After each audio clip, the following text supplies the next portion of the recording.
sa komite yan para gawin nila lahat ang kanilang kapangyarihan para masagawa nila kung ano yung nilalabas nilang mga desisyon. Di ba? Yan ay nasa kapangyarihan ngayon ng ating chairwoman. Hindi ko pwedeng pagsakupan yun eh. Kasi member lang ako. As member niya, gagawin ko na lahat kung ano yung nasa procedure para mabigyan ng equal protection lahat ng Pilipino.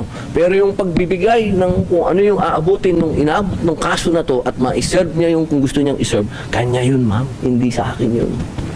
Hindi ko pwedeng sapawan yung chairwoman. Member lang ako.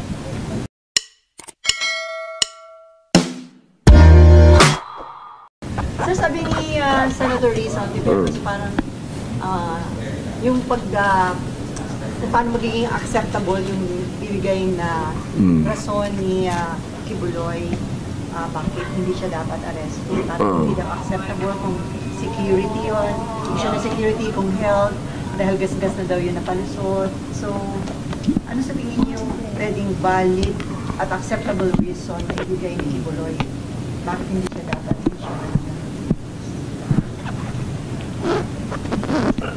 Una, kasi ayoko mag-comment patungkol sa committee ni Ma'am Senator Risa Ontiveros sa mga statements niya. Siyempre, kasi siya ang boss dun eh, siya ang chairwoman. Pero siguro bilang member niya, ang hihilingin ko lang at sinabi ko naman dun sa privilege speech ko, tsaka dun sa letter, na yung due process bigay natin kay Pastor Kibuloy. Isa na dyan yung show cause order. Nagpapasalamat naman tayo sa sulat na natanggap namin na inilabas ni Senator Risa Ontiveros. Nandun din nakapirma si Senate President. So lahat naman ito, ang magandang balita doon, dumadaan doon sa procedure na nakalagay sa Senate procedure, di ba? Yung akin lang, mahirap lang yung mga statement, kasi pag ibigay ka ng statement, sasabihin mo, itong dahilan na to, nabasa ko yun eh. Pagka sinabing medical, hindi tatanggapin. Kapag sinabing security, meron naman yung mga pwede bang sabihin ng isang magbibigay ng show cause order, parang sinabi mo na hindi ito katanggap-tanggap, parang nawawala yung due process.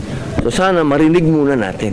Humihingi tayo, sumulat tayo uli sa chairwoman na sana mapagbigyan tayo na marinig natin kung ano yung sasabihin ng partido ni Pastor Kibuloy.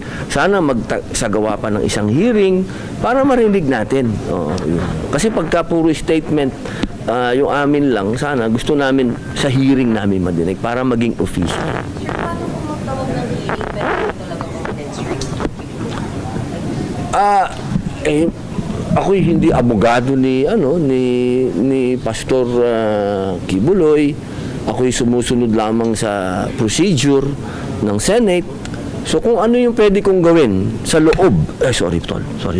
Sa loob ng procedure ng Senate, yun lang ang pwede kong gawin. Pero para ako ay tumayong abogado ni Pastor, hindi. Siyempre ako'y nasa loob pa rin ng Senado, ang institusyon pa rin ang dapat masunod. Kailangan lang natin gawin lahat kung ano yung sinasabi ng proseso. Kasi maganda din naman na naririnig ng taong bayan yung dalawang naratibo. Kasi yan demokrasya to eh. Sir, so you also need to appear para marinig din siya ng mga senador? Ako, naniniwala ako sa dalawang punto. Una, si Pastor ay napag-iinitan. Pangalawa, meron problema sa security. Kasi ako lang, alam ko na sa komunista lang meron na siyang security problem kasi talaga lumaban siya doon. Para sa akin, kung mapapayagan sana magkaintindihan, kasi ang nag-uusap ngayon dito, hindi naman ako tsaka si Pastor ang nag-uusap dito ay ang komite ni Senator Risa at ang legal silang dalawang nag-uusap, sana magkasundo sila na yung hinihingi ng narinig ko naman sa ibang senador, narinig ko si Senator Binay, narinig ko si Senator JB, narinig ko si Senator Lapid, sinasabi nila virtual, ibig sabihin online, ganon. Siguro para sa akin baka pwedeng i-offer yon o silang dalawa na mag-usap, kasi hindi ko naman nakakausap si Pastor. Hindi ako abogado ni Pastor. Ako isang senador na pinaiiral ko kung anong nasa procedure ng rules ng Senate. Sir, bakit po nasabi niyo na pag-ibig? Totoo naman, pambihira. Ikaw naman, boss, may hearing sa House, may hearing sa Senate, may hearing sa DOJ, may hearing sa Amerikano. Pagka hindi ka pa naman pinag-iinitan nun, ewan ko na. Sir, are you not bothered? Kasi parang nababash ka rin sa social media. Dinidepensa niyo daw isang tao na inireklamo ng pang-aabuso ng... Hindi ko po siya, hindi lilinawin ko po, iba po yung depensa. Trabaho po yan ng abogado niya. Hindi ko po ito pong ginagawa ko, ito ay demokrasya.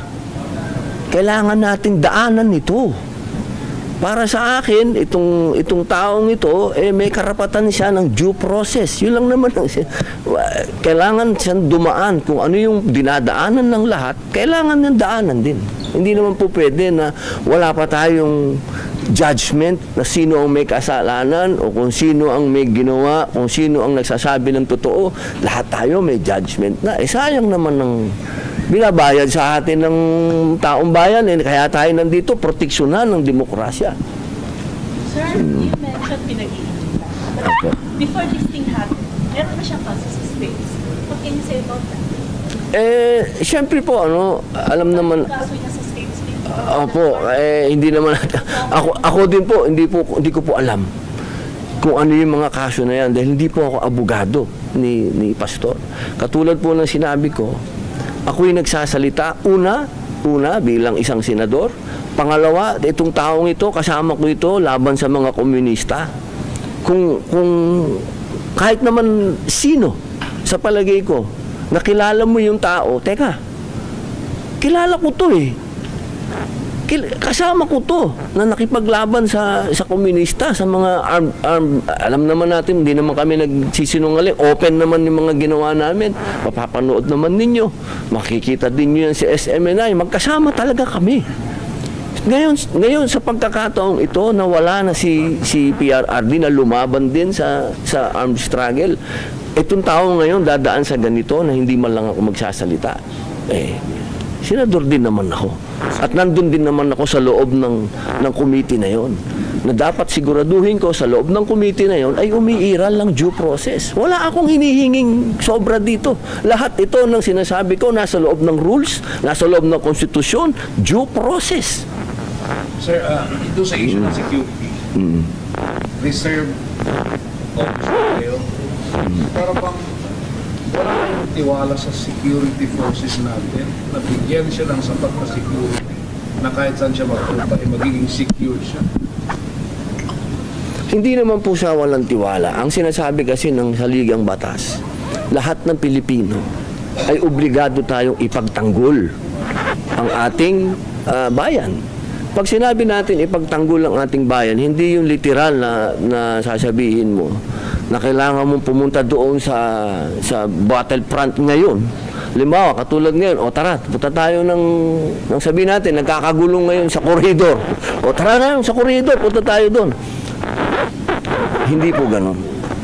Ang sinasabi ko, kung nasan tayo, katulad ngayon, nandito tayo sa Senado, magkaroon ng anuman, sabihin natin gera man yan o kalamidad, huwag na tayo magdagdag pa ng problema sa national at sasabihin natin sa national, kaya tulungan nyo naman kami dito. Tutulungan na natin yung mga regular forces. Sasabihin natin sa regular forces, huwag nyo kaming intindihin dito sa Senado.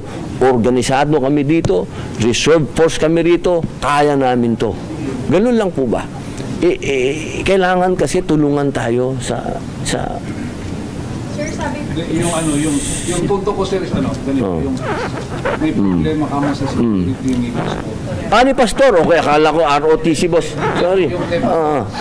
Pag lumabas siya, pwedeng may mga nangyari Opo. Given naman yun. Pero, sabihin is, wala kayong tiwala sa security forces natin na bantayan siya to make sure na, halimbawa, mayang na pumunta from Davao to the Senate, protected siya. Hindi po ako magsasabi kasi niyan kasi si pastor ang nagsasabi na siya, sabi niya ay natatakot siya para sa pansarili niyang proteksyon. Hindi ko naman po pwedeng sabihin ay gagaranti ko yun. Na, pastor, okay ka? Ay, hindi ko gagawin yung ano na yun, obligasyon na yun. Kanya to, karapatan niya yun. Bilang nasa Bill of Rights natin yan, mga kapatid ko. Pwede niyang sabihin yan na hindi ako safe. Kailangan natin respetuhin ang karapatan niya. Hindi po pwedeng lahat tayo, tinuturo na natin siya na may kasalanan ka na. Wala pang sinasabi ang korte. Teka muna, di ba? Renda muna tayo, mga kababayan. Meron din siyang Bill of Rights. May karapatan siya. Bigay natin sa kanya ang due process. Sir, as a Senate, ano magiging impact dito? Kasi sa Senate, si former President Aquino pumunta dito. And then, kung ito, magtatagumpay tayo na hindi makapunta si Pastor Kibuloy, may impact dito sa integrity ng Senado. Hindi, kailangan gawin po ng Senado ang lahat. Kailangan ma-implement niya ang kanyang, kung ano yung sinasabi dyan sa procedure ng aid of legislation na yan. Kailangan masunod yun. Which is, Opo, nasa committee na yan, ma'am. Nasa committee yan para gawin nila lahat ang kanilang kapangyarihan para masagawa nila kung ano yung nilalabas nilang mga desisyon. Di ba?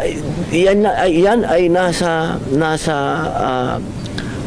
kapangyarihan ngayon ng ating chairwoman. Hindi ko pwedeng paksakupan yun Kasi member lang ako. As member niya, gagawin ko na lahat kung ano yung nasa procedure para mabigyan ng equal protection lahat ng Pilipino. Pero yung pagbibigay ng kung ano yung aabutin nung inabot ng kaso na to at ma-serve niya yung kung gusto niyang iserve, kanya yun, ma'am. Hindi sa akin yun. Hindi ko pwedeng sapawan yung chairwoman. Member lang ako.